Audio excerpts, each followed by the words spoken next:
അങ്ങനെ തലയുടെ വിടാമുയർച്ചി സിനിമ ഇന്ന് റിലീസിനെത്തിയിരിക്കുകയാണ്. സിനിമ കണ്ടിറങ്ങിയ ഓഡിയൻസിന്റെ ഭാഗത്തുനിന്ന് അത്ര നല്ല റെസ്പോൺസ് അല്ല വിടാമുയർച്ചി സിനിമയ്ക്ക് വരുന്നത്. ആവറേജ് അഭിപ്രായങ്ങളാണ് തമിഴ്നാട്ടിൽ നിന്നൊക്കെ സിനിമയ്ക്ക് വരുന്നത്.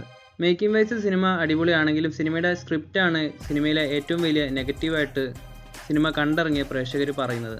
ഏത് സിനിമ ലൈഗ പ്രൊഡക്ഷൻ പ്രൊഡ്യൂസ് ചെയ്താലും ഇതുപോലെ നെഗറ്റീവ് റിപ്പോർട്ട് തന്നെയാണ് കൂടുതലായിട്ടും വരുന്നത്. വേട്ടയിന് ശേഷം ഇപ്പോൾ വിടാമുയർച്ചി എന്ന സിനിമയ്ക്കും ഇതാ നെഗറ്റീവ് റിപ്പോർട്ടുകൾ വരുന്നു. എന്തായാലും സിനിമ ബോക്സ് ഓഫീസിൽ സക്സസ് ആവട്ടെ എന്ന് നമുക്ക് പ്രതീക്ഷിക്കാം. ലൈഗ പ്രൊഡക്ഷൻ്റെ അടുത്ത റിലീസ് എമ്പുരാനാണ്. എന്തായാലും എമ്പുരാൻ ലൈഗ പ്രൊഡക്ഷൻ്റെ കംബാക്ക് ആവട്ടെ എന്ന് തന്നെ നമുക്ക് പ്രതീക്ഷിക്കാം. ഇനി അജിത്തിൻ്റെ അടുത്ത ചിത്രം ഏതെന്ന് ചോദിച്ചാൽ ഗുഡ് ബാഡ് അഗിളി എന്ന സിനിമയാണ്. ഒരു ഫാൻ ബോയ് ഡയറക്ടറാണ് ഈ ഒരു സിനിമ സംവിധാനം ചെയ്യുന്നത്. അതുകൊണ്ട് തന്നെ ഈ ഒരു സിനിമയിൽ നല്ല പ്രതീക്ഷയുണ്ട്. പ്രശാന്ത് നീൽ ജൂനിയർ NTR സിനിമയിൽ ഇപ്പോൾ ടൊവിനോ തോമസിനെ കാസ്റ്റ് ചെയ്തിട്ടുണ്ട്. സിനിമയിൽ ടൊവിനോ തോമസിന് ത്രൂ ഔട്ട് റോളായിരിക്കുമെന്നാണ് പറയുന്നത്. ഇതുപോലെ തന്നെ ടൊവിനോ തോമസിൻ്റെ അടുത്ത 3 സിനിമകളും കൺഫേം ആയിട്ടുണ്ട്.